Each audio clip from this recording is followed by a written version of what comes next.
Hi everyone, welcome to this video on speed, distance and time, lesson 13 in the force and space scheme of work. This is a bit of a tricky one to sequence because it's kind of related to everything that is being talked about in this unit, and yet somehow it feels kind of unrelated because it doesn't really build on those core concepts of Newton's first and second law.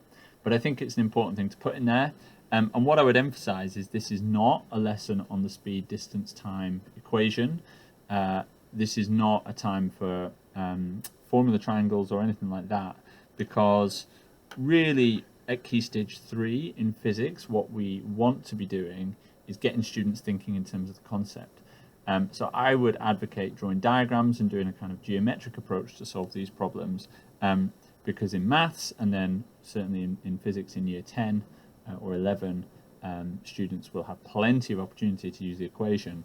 What we want is that they can think kind of spatially and temporally about these things, so that when they get to that equation, they kind of know what it means, and they're not just plugging numbers in without really doing much thinking. So the way I like to teach this, and there's various other ways. If you read Adam Boxer's science book, he's got a number of different ways of doing this, but this is the way I tend to do it. Is as follows. So if we've got a problem like this, a cyclist travels at constant speed of 12 miles an hour. How long will it take her to travel 36 miles? Really what I'm interested in here is making sure students understand this part here, this miles per hour. And I've actually used all miles per hour examples here to make it more about the concept than about rote learning the SI units of meters per second. But you could do examples with meters per second as well. That would be fine. The really important part is that they understand what that p means.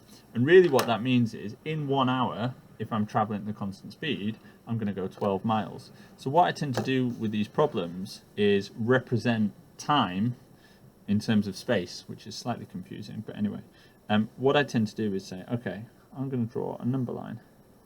So let's say every 3 centimeters is 1 hour. So in this case, I started at a distance of 0, and in 1 hour, I travelled a distance of 12 miles. I'll put 12 miles, like that. That's what 12 miles per hour means. So, how long will it take to travel 36 miles? Well, I just need to keep going, because 12 miles is, I've definitely not reached 36 yet. So what I'm going to do is keep going. I need to get a better ruler. I'm going to keep going like this. So I'm going to do, let's do it like this. My ruler's worn away through overuse, so I need to get a better one. So let's do another 3 centimeters. And then hopefully students know their 12 times table. This is going to be 24 miles. I'm going to do another 3 centimeters. Sorry, that was 1 hour. Then another 3 centimeters, and I get up to 36. 12, 24, 36. So, how many hours did this take? How long will it take? Well, it took 1, 2, 3. So, the important point here is I'm representing, I'll put time equals 3 hours. Rather than just plugging numbers into the formula, I'm using a spatial representation of time to really get students thinking about the concept. And these examples seem trivial to us, but actually for a lot of students it's really, really helpful to have them thinking about this. So if we've got this one, this is a bit more complicated. A car travels at a constant speed of 40 miles an hour. How long will it take to travel 60 miles? So in this case, maybe I'll do 4 centimeters here. So I've got, that's 1 hour. If I was to go this far, 0 to 40, that's 1 hour. Okay, still not got to 60, so I'm going to travel for another hour. Okay, so if I travelled for 2 hours, then I'd expect to get up to 80. But we've got a problem here, haven't we? Because now I've gone from 40 to 80, I've gone past 60. So I know that my time is going to be between 1 hour and 2 hours. Just realised I should have put 1 hour here, I beg your pardon.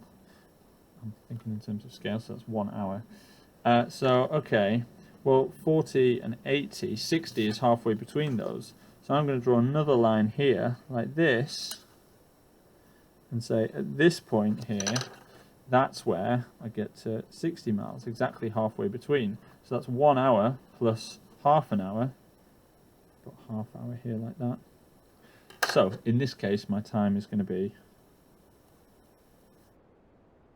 1.5 or 1.5 hours. Now again, this might seem a bit unnecessary, but it's about making explicit the kind of thinking that we do when we are thinking about space and time.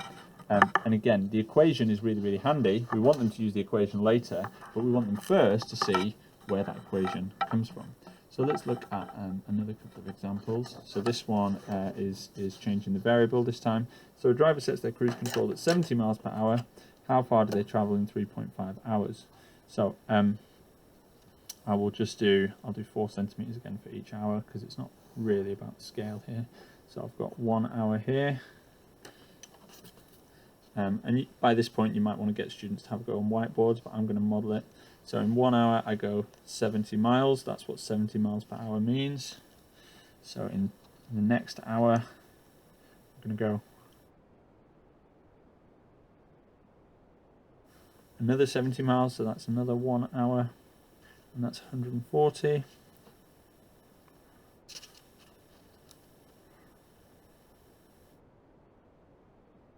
Another 1 hour. So now I've got up to 210. So I've done 3 hours now. So now I might represent the half hour by saying, okay, well,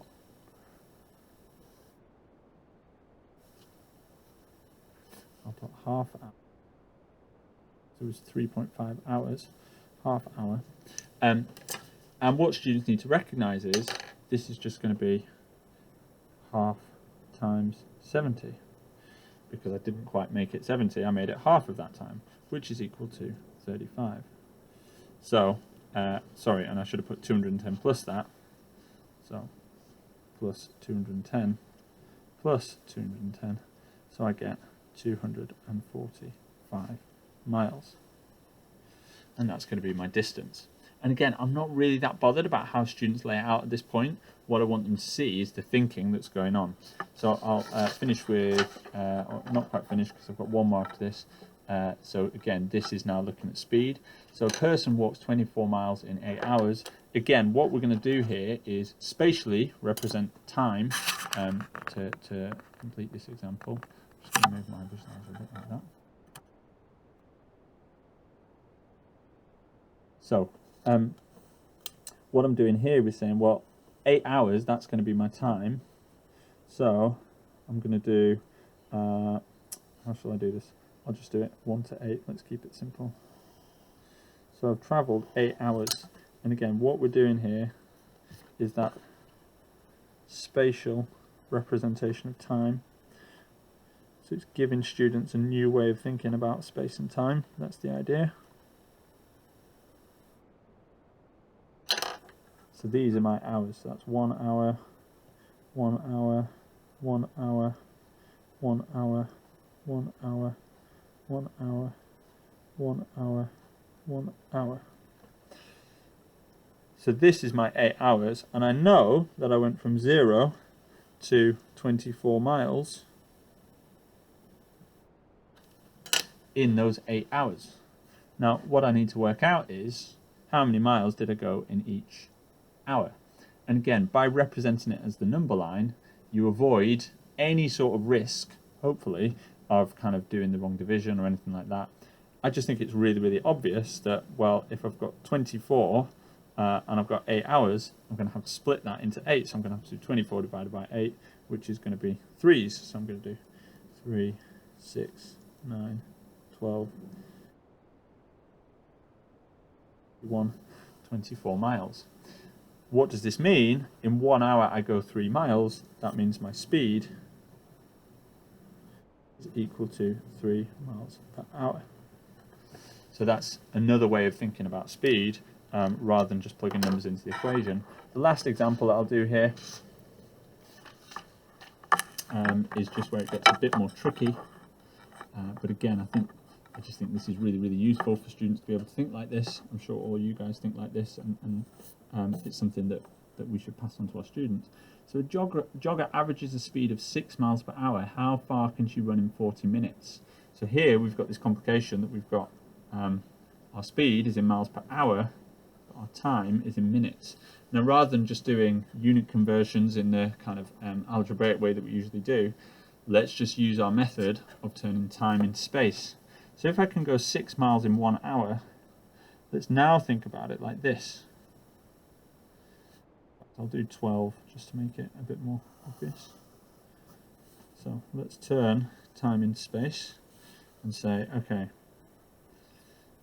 let's split this up, because I know I go 6 miles in 1 hour. Split that up into 6. So I know that that whole thing is 1 hour. I'll label it for students like this and say, okay, that whole thing is 1 hour. Know that by the end of it, I've gone 1 mile, 2 miles, 3 miles, 4 miles, 5 miles, 6 miles. So what I'm interested in is how long does it take me to go 1 mile? And this is what we do in our heads. I'm sure you know, if any of you do jogging, you talk about how many minute miles. Well, in this case, 1 hour is equal to 60 minutes. If you're dividing 60 minutes into 6, then each of these must be 10 minutes. So that's 10 minutes.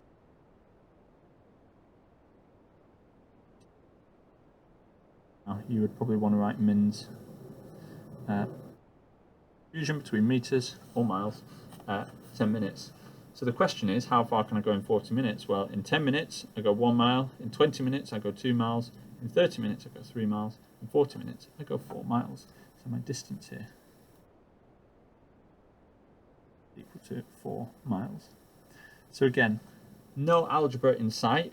We've really got students thinking about how space and time are related to one another in terms of speed. I hope that's a useful method. Like I say, there are other methods. What's really, really important at Key Stage 3 is that we don't just give students equations to use, because we really want them to get the concept of speed so they can use that fluently in the more difficult problems they'll encounter later on, as well as just in everyday life when you're trying to work out how long you're going to need to carry out a journey. So I hope that method's useful, but if you want to find other methods, please do share. It'd be great to see what you're doing in the classroom. Next lesson, we'll look at terminal velocity.